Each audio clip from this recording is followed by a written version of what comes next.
Assalamualaikum, selamat pagi sahabat YKPI.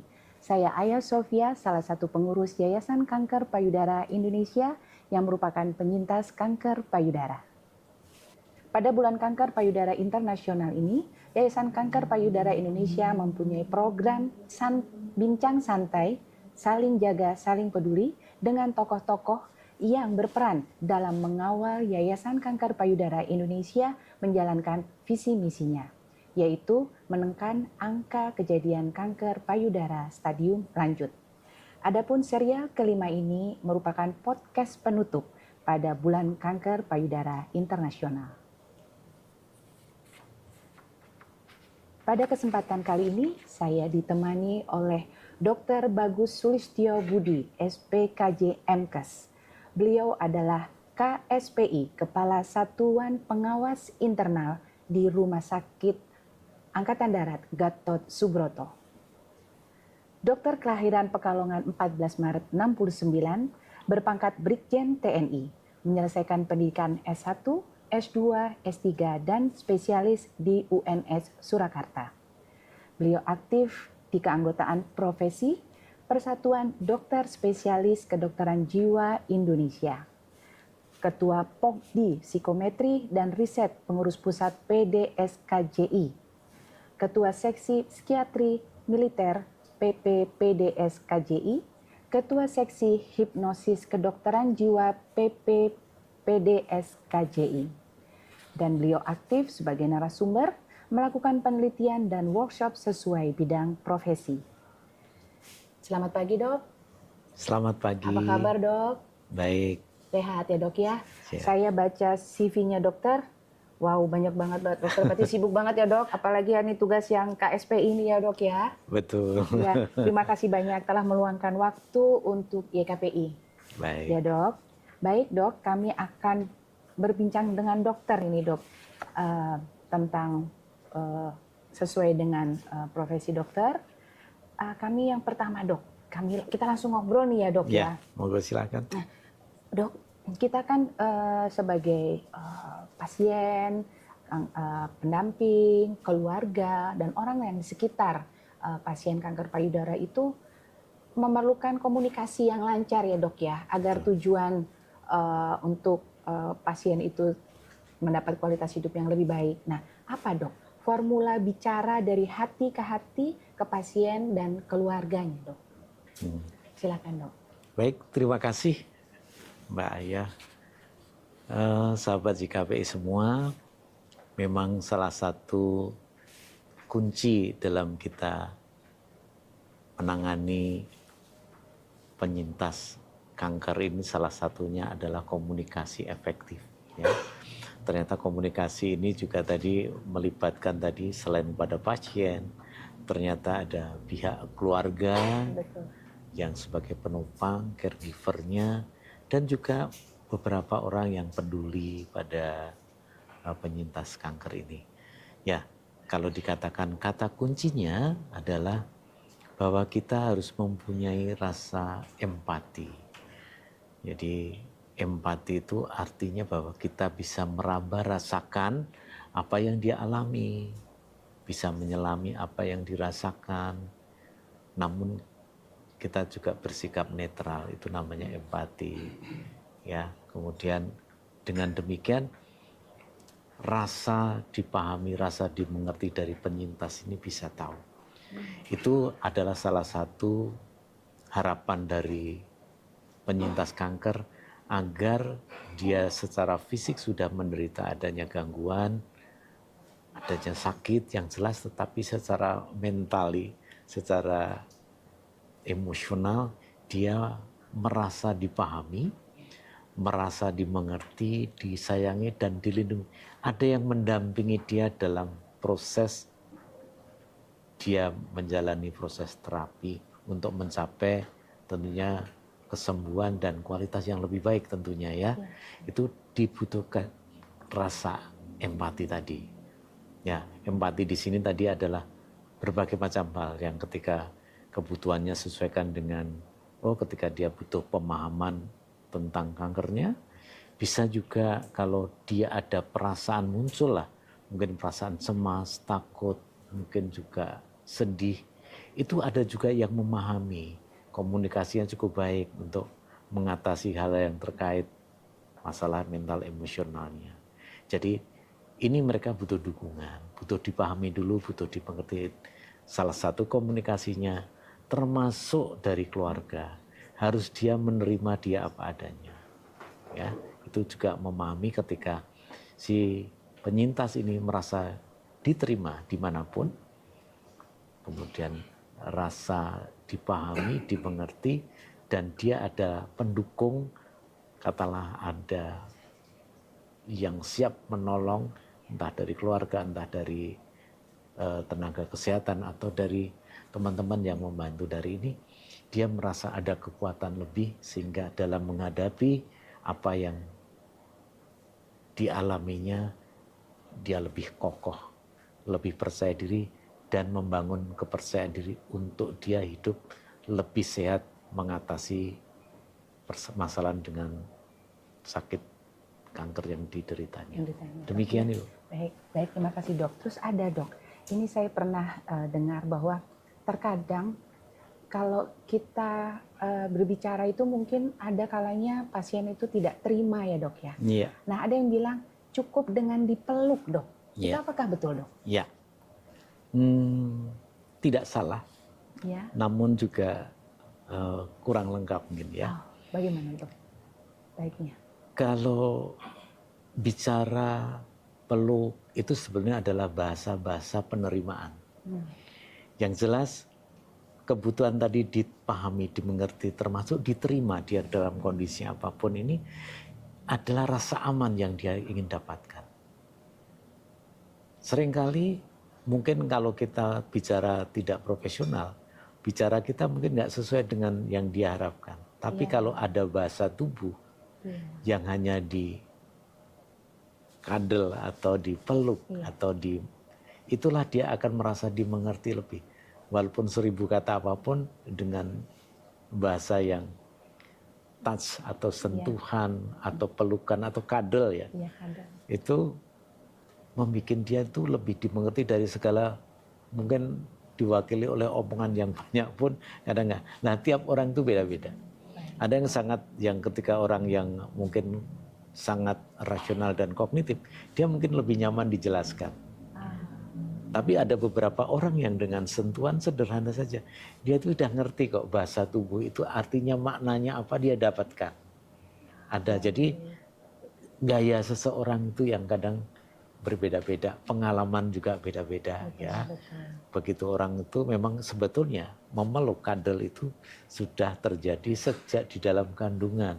Kita selama 9 bulan dipeluk di rahim ibu.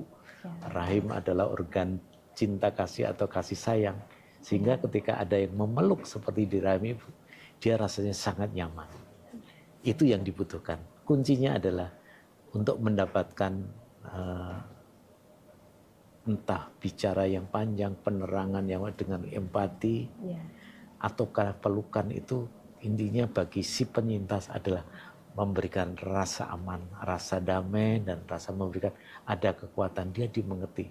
Seperti gambarnya, seperti 9 bulan dalam rahim ibu, selalu dipeluk hangat di situ, tidak kurang suatu apa. Baik Dok, demikian. Iya Dok, berarti mungkin kan kadang-kadang ada suami ya Dok nggak bisa ngomong, mungkin cukup pegang tangan, peluk, itu udah suatu itu ya Dok ya, dorong support ya, buat istrinya gitu ya Dok ya, kalau di keluarga itu ya Dok ya. Iya. Mungkin anak-anaknya juga begitu ya Dok ya. Betul, karena tiap orang itu punya kebiasaan berbeda-beda, perjalanan hidupnya beda-beda, kemudian cara mengungkapkan kasih sayang, kenyamanan itu ada yang beda-beda. Ada yang lebih dengan visual, auditorik, atau kinestetik. Kinestetik itu tadi termasuk sentuhan, pelukan, itu adalah bahasa, atau suara yang lembut. Itu bagian-bagian dari, jadi suara kan bisa suara tinggi, suara rendah, atau suara yang agresif, atau yang seperti itu. Sebetulnya manusia itu punya pengalaman yang unik dan spesifik. Tidak bisa kita samakan, tetapi secara garis besar bisa. Tetapi itulah pengalaman dia sejak dalam, mohon maaf, dalam kandungan ya. Kandungan sampai dia sampai sekarang ini, itu adalah proses dan memori yang paling nyaman bagi dia. Ini tiap orang bisa unik dan spesifik. Tapi secara umum tadi yang udah Mbak Aya sebutkan bisa. Bisa ya dok ya. Baik Ya. sentuhan, Sentuhan. baik dengan kata-kata maupun dengan suara yang nyaman ya. Iya. Sahabat YKPI, diingat ya sahabat YKPI apabila mendampingi penyintas kanker payudara yang seperti dokter Bagus sampaikan tadi. Baik dok, pertanyaan berikutnya nih dok. Bagaimana membuat pasien menjadi mandiri dok? Terkadang pasien itu tergantung kepada pendampingnya, keluarganya, dan dokter bahkan. Baik. Nah itu bagaimana dok? Baik. Silakan dok. Mungkin saya awali dari secara umum ya, biar nanti lebih mudah memahami. Sebetulnya apapun harapan kita menjalani proses terapi, dalam proses mencapai hidup, dalam pendidikan, dalam kegiatan apapun itu adalah akan mencapai tahap-tahap tataran yang akan kita capai. Harapan pertama itu adalah kita mencapai suatu keadaan yang kita itu punya kesadaran atau awareness. Ya. Menyadari tentang diri sendiri, menyadari orang lain, menyadari lingkungan, menyadari itu di mana, itu adalah aware. Bahasa Indonesia kesadaran ya, aware betul. Kita kalau Jawanya eling. Yang kedua, itu bahwa kita diajak berpikir nanti pada tataran yang matur, matang atau dewasa. Itu kita kemampuan berpikir, emosi, sama perilaku itu adalah dari proses yang akhirnya mencapai suatu kematangan tertentu yang kita harapkan. Ya. Harapan saya, harapan kita semua, kalau orang sudah mampu tadi mencapai tataran punya kesadaran, mampu memahami dirinya secara matang, matur tadi, yang ketiga mencapainya adalah bahwa itu haruslah independen. Bahasa yang Indonesianya mungkin kita orang bebas, yang kita itu mandiri menentukan diri sendiri itu. Kita independen. Artinya tidak tergantung juga pada orang lain siapapun. Ya, yang terakhir setelah mencapai proses ketiganya tadi, dari proses awareness, matur atau matang atau dewasa, terakhirnya adalah independen atau tidak tergantung pada siapapun, tergantung pada diri sendiri, terakhirnya adalah bahagia, happiness. Itu adalah konsepnya mencapai tataran itu. Semua orang dalam hal apapun, tiga hal tersebut. Yang Ibu tanyakan tadi kan tentang ketiga. Ya. Jangan apakah mandiri. Ya. Mandiri ini memang sangat diperlukan, tetapi ketika penyintas ini membutuhkan saat masih dalam kondisi katakanlah lemah, dalam kondisi yang kurang mandiri kadang gitu, karena dia butuh dorongan, butuh orang yang ada di balik layar, di belakangnya, yang menopang dia untuk maju sehingga dia tidak terpuruk atau lemah. Inilah yang diperlukan lebih dulu. Tetapi ketika sudah cukup kuat, akhirnya dia punya kesadaran yang baik, berpikir bisa matur, matang, dia harus mengambil keputusan untuk dirinya sendiri. Dokter juga, kalau kita psikiater, kalau kontrol, di awal lemah, oke, boleh tergantung, transfer. Tapi pada suatu titik tertentu, si pasien tersebut harus mencapai kemandiriannya. Terakhir apapun yang sudah dilakukan tadi, harusnya dia adalah happiness, bahagia tadi. Jadi memang betul jangan sampai pasien-pasien atau penyintas ini agak dependen, tidak boleh. Artinya kita dari awal juga harus terlibat, tetapi diajari bagaimana dia bersikap, berpikir, bertindak, itu dia juga untuk mencapai kemandirian. Ketika masih belum kuat ya kita dorong, kita bantu, tapi jangan lekatnya, jangan berlebihan sehingga kita jadi agak berlebihan ya, itu namanya malah justru nggak sehat, jadinya dependen. Harusnya independen, malah tergantung, itu nggak boleh. Kalau dalam proses ini terakhir orang itu harus independen. Dan terakhir mencapai suatu happiness atau kebahagiaan. Kebahagiaan itu ya dok ya. Ya, jadi kesimpulannya para penyintas kanker payudara jangan lupa kita menuju ke happiness itu tadi dengan tahapan yang 3 tadi. Jangan lupa sehingga kita selalu happiness setiap saat. Ya happy ya dok ya, happy maksudnya happy. Baik, kemudian dok, ini tadi kan sudah tadi tentang keluarga, pasien dan bagaimana kita dengan orang lain tadi ya dok ya. Ya. Nah yang berikutnya dok, bagaimana mengolah mindset menjadikan keuntungan berpikir positif terhadap kanker payudara dok. Baik dok, ditahan dulu dok jawabannya. Kita tunggu setelah pesan-pesan dari YKPI.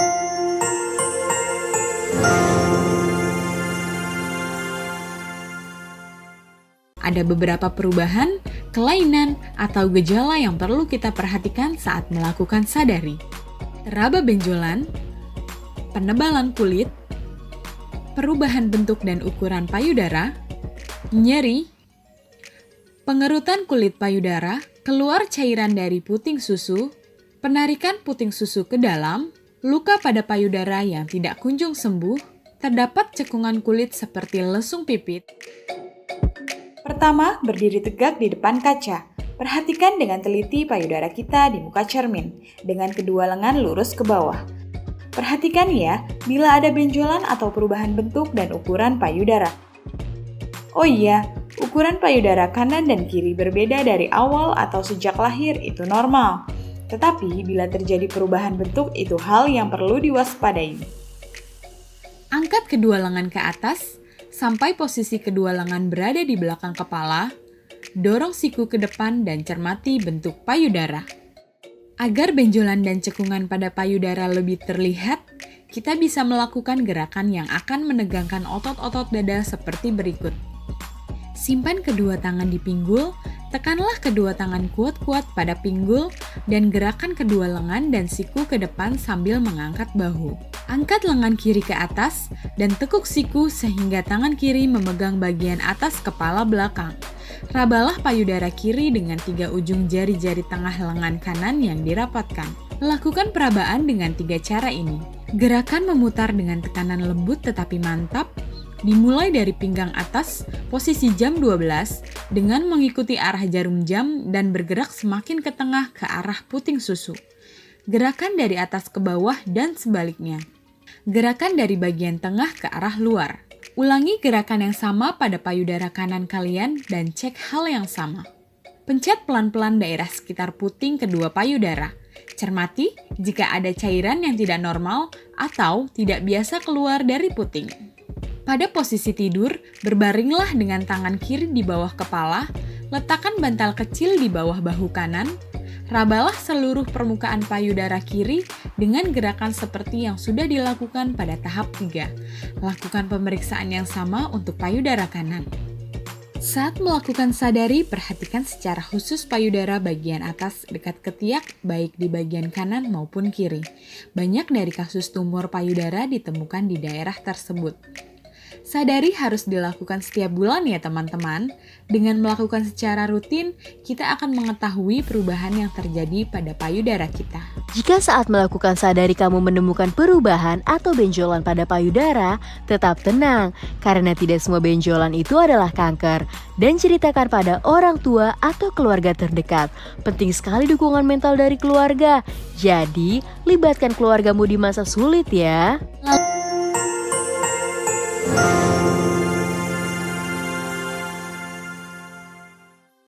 Sahabat YKPI, kita ketemu lagi di Bincang Santai Saling Jaga, Saling Peduli Yayasan Kanker Payudara Indonesia.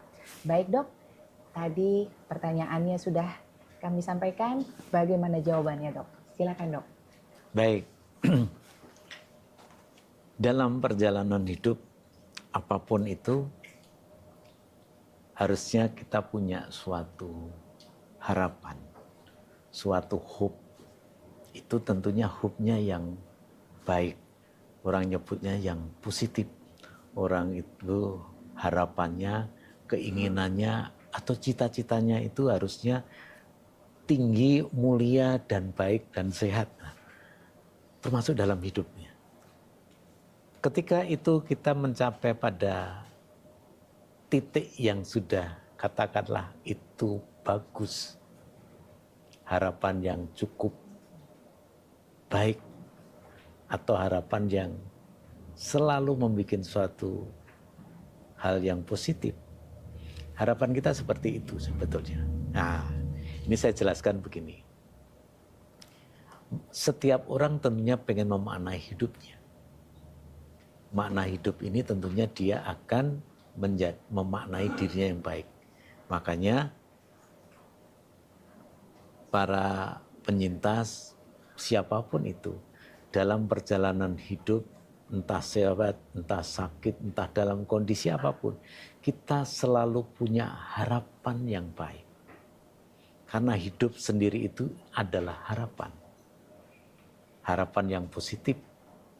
Misalnya ketika saya sakit, saya ada harapan saya jadi sembuh dan sehat.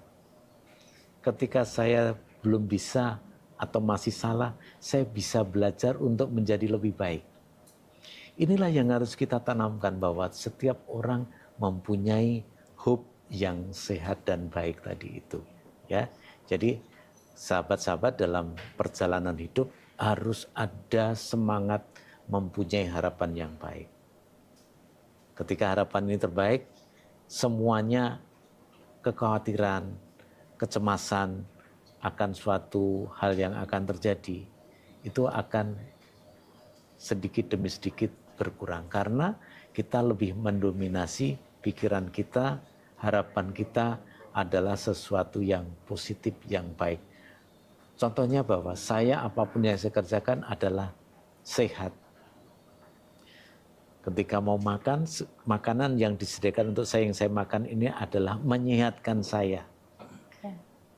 Sehingga hal-hal yang positif ini adalah dalam segala bidang sendi kehidupan kita ini akan memacu kita untuk mempunyai harapan, niat dan tujuan hidup itu yang baik, sehingga tidak mengkhawatirkan.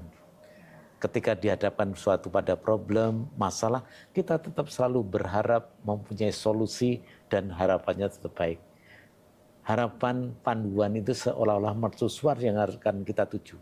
Anggap saja itu cita-cita, nah cita-cita itu harus luhur dan baik, yang saya sebut dengan suatu harapan tadi. Ya, jadi inilah yang salah satu kata kunci, karena itu adalah visi kita. Untuk mencapai hidup itu dalam seperti apa? Dalam hidup seperti yang kita tuju, seperti menyesuar yang tadi, punya harapan positif yang baik. Ketika itu sudah bisa mencapai, kita menghadapi masalah-masalah harian yang ada ini, karena kita punya tujuan mercusuar yang baik, sehingga semuanya bisa terlampaui dengan cukup baik, karena niat kita, harapan kita, apa yang kita lakukan adalah mempunyai harapan yang cukup baik. Semangatnya, langkahnya adalah ada harapan menuju kebaikan untuk tadi hidup yang sehat, hidup yang baik, sehingga rasa cemas, takut, khawatir akan sesuatu yang mungkin menghantui itu tidak muncul. Seperti kita kalau mau melihat tangan ini, kalau kita mau melihat tangan ini katalah hitam atau yang putih, sebetulnya kita mau melihatnya apa? Kita sebaiknya daripada melihat yang hitam, sebaiknya melihat saja yang putih. Ya, itu melihat harapan hidup ini adalah suatu harapan. Hidup ini adalah kedamaian. Hidup ini adalah sesuatu yang positif, suatu anugerah yang baik. Demikian. Gitu ya, Dok ya. Berarti apabila ini seperti kami tugas visi misi KPI ini, Dok, salah satu program kami adalah melaksanakan deteksi dini. Berarti kalau ada anjuran deteksi dini, kita jangan menolak ya, Dok ya. Oh, enggak, ya. Kita harus mau tadi ya, Dok ya, karena kita punya hope tadi, kita harus sehat, kita harus baik, begitu ya, Dok ya. Jadi apapun yang kita kerjakan ketika ada semangat harapan yang baik, kita tidak akan khawatir. Deteksi dini ya nggak apa-apa, periksa saja. Justru dibalik apapun, nanti hasilnya apapun, tapi semangatnya baik. Saya pengen mengerti lebih paham, pengen sadar akan diri saya seperti apa. Banyak orang itu tidak memahami diri secara fisik. Fisik itu ya apa yang terjadi pada tubuh saya kan relatif cukup complicated ya, cukup banyak. Juga terhadap cara berpikir, emosi atau perasaan, Artinya memahami diri tadi itu banyak. Nah, termasuk deteksi dini. Deteksi dini itu kalau katalah screening kan nama lainnya gitu ya. Kita melakukan suatu itu. Kalau hasilnya apapun ketika itu baik, bahwa itu adalah menyadarkan akan diri saya. Jadi itu harapannya, berarti tujuannya baik. Selalu ada solusinya.